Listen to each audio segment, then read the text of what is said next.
Welcome to the Making of a Nation, American History in VOA Special English. A new leader stood before the American people on March 4th, 1913. He was Woodrow Wilson, the 28th President of the United States. Wilson belonged to the Democratic Party.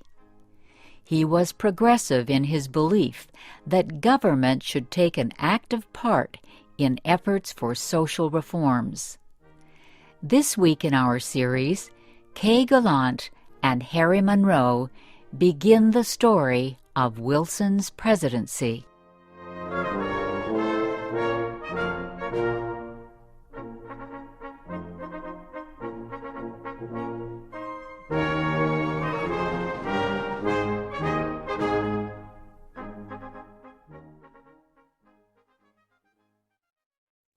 Woodrow Wilson had spent most of his life at Princeton University.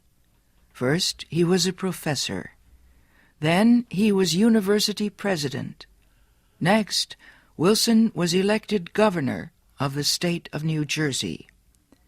His early success as governor made him a leading candidate for the Democratic presidential nomination in 1912. Wilson traveled widely around the country during the campaign. He made speeches to many groups.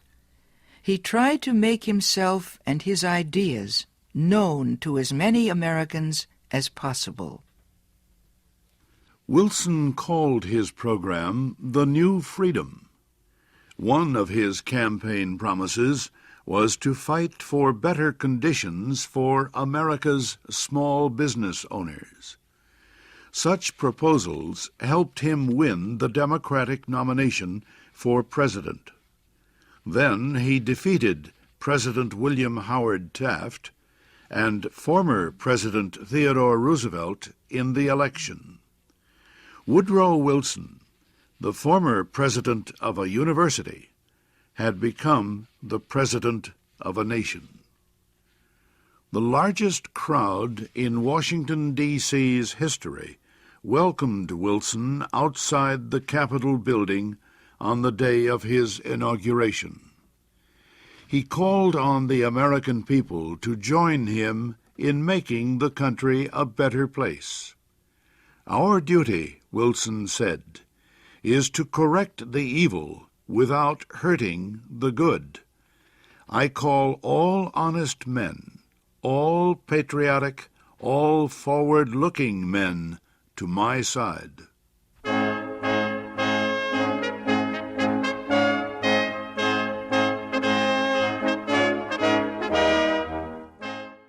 Wilson wasted no time.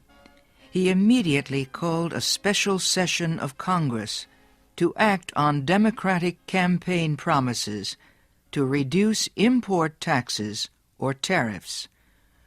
Wilson felt strongly about the need to reform these taxes. He broke tradition by leaving the White House to appear before Congress in person to appeal for his tariff proposals. Many members of Congress opposed Wilson's plans, but the new president used the results of a Senate investigation to win the fight.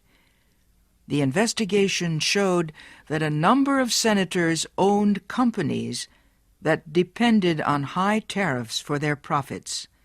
The votes of these senators were influenced by their property holdings. Public knowledge of the situation forced many of them to give up their holdings and stop resisting tariff reform. Congress finally approved Wilson's proposals.